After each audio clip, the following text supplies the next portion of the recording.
Hi friends. Good afternoon. ఈరోజు ఈ వీడియోలో సింధు నాగరికత మత పరిస్థితులను గురించి తెలుసుకుందాం. అయితే ఏంటంటే సింధు నాగరికతకు సంబంధించిన ఖచ్చితమైన సమాచారం అయితే మన దగ్గర లేదు వీళ్ళ మతం గురించి. అయితే మా ఇక్కడ దొరికిన పురావస్తు ఆధారాల ప్రకారం కొంచెం సమాచారం అయితే సేకరించారు. సో, అదేంటంటే ఈ కాలంలో దేవాలయాలు లేవన్నమాట. సో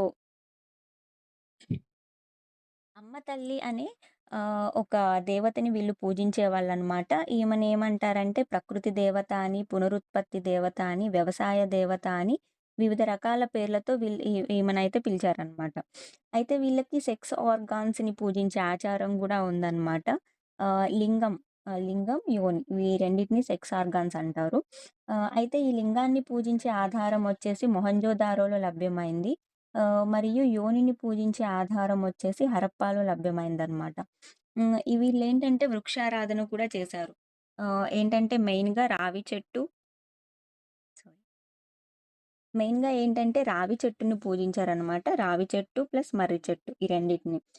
అంతేకాకుండా కొన్ని రకాల జంతువుల్ని కూడా పూజించారు. అవేంటంటే పావురం, మొసలి మరియు మూపురం గల ఎద్దనమాట. ఓకేనా. ఇందులో ఈమె విగ్రహమేననమాట. అమ్మ తల్లి విగ్రహం. ఓకేనా. ఈ లింగంది, యోని ఇక్కడ ఏ ఏ ప్లేసెస్‌లో లభ్యమయ్యాయన్నది కూడా చాలా ఇంపార్టెంట్. ఓకేనా. తర్వాత పశుపతి మహాదేవుడు.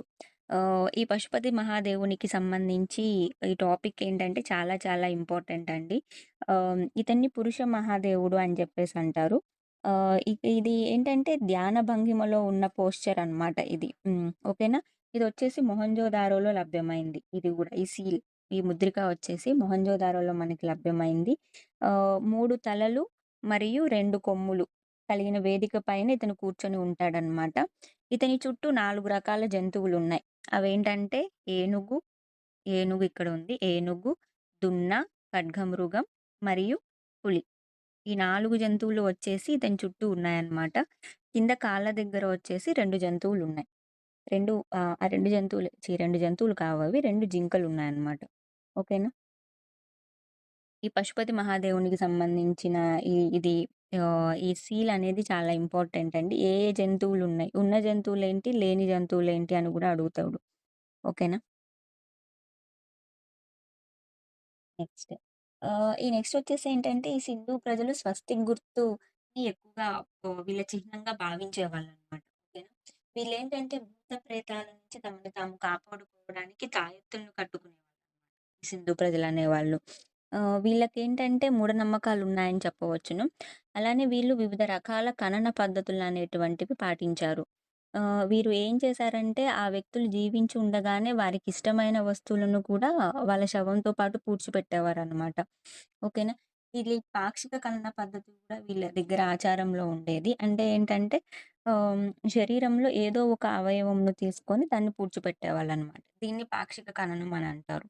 అలానే రంగపూర్‌లో దొరికిన ఆధారాల ప్రకారం వచ్చేసి కుండలలో చితాభస్మం పూడ్చిపెట్టారు. దీని యొక్క ఆధారం వచ్చేసి రంగపూర్‌లో లభించింది. ఓకేనా. ఓకేనండి. ఇది సింధు నాగరికతకు సంబంధించిన మత పరిస్థితులు.